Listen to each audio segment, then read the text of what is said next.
CM ನಾನಿಬ್ಬರು ಹೋಗಿ inaugurate ಮಾಡ್ತೀವಿ. ನಾಳೆ ಬೆಳಗ್ಗೆ ನರೇಗಾದು ಚಿಕ್ಕಬಳ್ಳಾಪುರ ಜಿಲ್ಲೆ, ಕೋಲಾರ ಜಿಲ್ಲೆ ಸೇರಿಸಿ ಒಂದು ದೊಡ್ಡ ಕಾರ್ಯಕ್ರಮವನ್ನು ನಾವು ನರೇಗಾ ವಿಚಾರದಲ್ಲಿ ನಮ್ಮ ಹೋರಾಟ ನಡೀತಾ ಇದೆ. ಸುರ್ಜೇವಾಲಾ ಅವರು ಬರ್ತಾ ಇದ್ದಾರೆ, ಎಲ್ಲ MLAಗಳು ಕೂಡ ಬರಬೇಕು.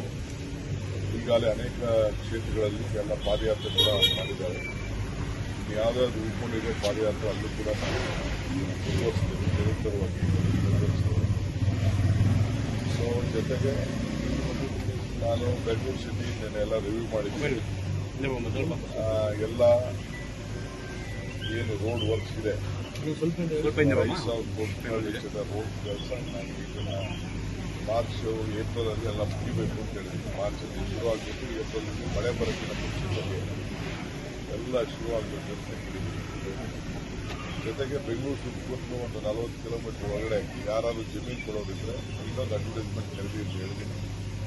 ಯಾರು ಯಾವ್ದಾದ್ರು ಗುಡ್ಡಗಳ ಪಕ್ಕ, ಫಾರೆಸ್ಟ್ ಪಕ್ಕ ಯಾವ್ದಾದ್ರು 5-6 ಜನ ರೈತರು ಸೇರಿ, ಇಲ್ಲ ಯಾರಾದ್ರು ಲ್ಯಾಂಡ್ ಅಗ್ರಿಗೇಟರ್ ಸೇರಿ ಒಟ್ಟಿಗೆ ಜಮೀನು ಕೊಡೋದಿದ್ರೆ ಒಂದು 100 ಎಕರೆ 2-3 ಜಾಗದಲ್ಲಿ ತಗೊಳ್ಳೋಕ್ಕೆ ಸಿದ್ಧವಾಗಿದ್ದೀವಿ. ಅದು ಕೂಡ ನಾನು ನಮ್ಮ ಆಫೀಸರ್ಸ್ಗೆ ಇನ್ನೊಂದು ಅಡ್ವರ್ಟೈಸ್ಮೆಂಟ್ ಕೊಡಿ ಅಂತ ಡೆಪ್ಯೂಟಿ ಕಮಿಷನರ್ಸ್ಗೆ ನಾನು ತಿಳಿಸಿದ್ದೀನಿ. ಯಾಕೆಂದರೆ ಕಸದ್ದು ಏನಾದ್ರು ಮಾಡಿ ಗೌರ್ಮೆಂಟ್ ಸೊಲ್ಯೂಷನ್ ಮಾಡೋದಕ್ಕೆ ಈಗ 2 ಜಾಗ ಐಡೆಂಟಿಫೈ ಆಗಿಲ್ಲ, ಇನ್ನು 2 ಜಾಗ ನಾವು ರೆಡಿ ಮಾಡಿ ಇಡಬೇಕಂತೆ. ಅದಕ್ಕೆಲ್ಲ ಬೆಳೀತಾ ಇದ್ದೀವಿ. ಸೊ ಅದಕ್ಕೆ ಈಗನೇ ಪರ್ಚೇಸ್ ಮಾಡಿದ ಅಂತ ಮಾಡಿದ್ವಿ. ಸರ್, ಕುಮಾರಸ್ವಾಮಿ ಮತ್ತು ಪರಮೇಶ್ವರ್ ಅವರು ಭೇಟಿಯಾಗಿದ್ದಾರೆ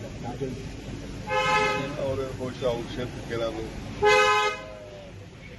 ಇಂಡಸ್ಟ್ರೀಸ್ ಮಾಡ್ತೀವಿ ಅಂತ ಏನಾದ್ರು ಮಾಡಿ ಅಂತ ಕೇಳಿರ್ಬೋದು. ಇಲ್ಲ ಅವ್ರಿಗೇನಾದ್ರು ಒಂದು ವಿಚಾರ state minister, central minister problems ಇಂದ ಮಾತಾಡಿರ್ತೀವಿ. ಸರ್, ಮುಂದಿನ ವಾರ ದೆಹಲಿಗೆ ಏನಾದ್ರು ಹೋಗ್ತಾ ಇದ್ದೀರಾ ಯಾರು ಹೇಳಿ? ನೀವು ಸರ್ ಮುಂದಿನ ವಾರ ನಾನು ಹೋಗೋದು ಬರೋದು ಇದ್ದೇ ಇದೆಯಪ್ಪ.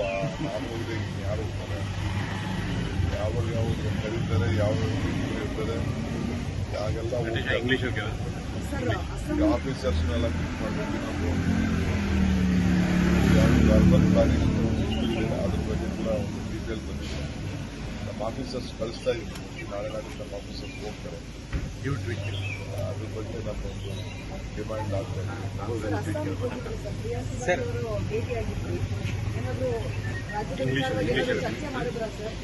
ನಮ್ಮ ರಾಜ್ಯದ ವಿಚಾರ ಅಲ್ಲ, ನಾಗೆಲ್ಲ ಮಾತಾಡೋದು. Rahul Gandhi tweeted against the tariff issue, sir, and he also slams PM Modi. How do you look at that, sir? See, Rahul Gandhi is doing whatever is in the interest of the country. When there is a tariff problem, every farmer of this country will be affected. Every business of this country will be affected.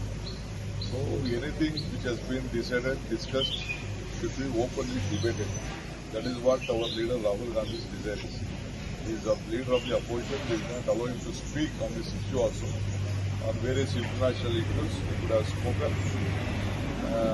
It is very unfortunate that the leader of the opposition has not been given an opportunity to discuss various subjects.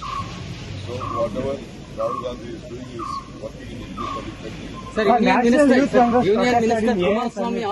Union Minister Kumaraswamy also slams on Youth Congress protest in Bharat Mandapam, sir. How do you look at that? It is his political way. This is our boys' political way.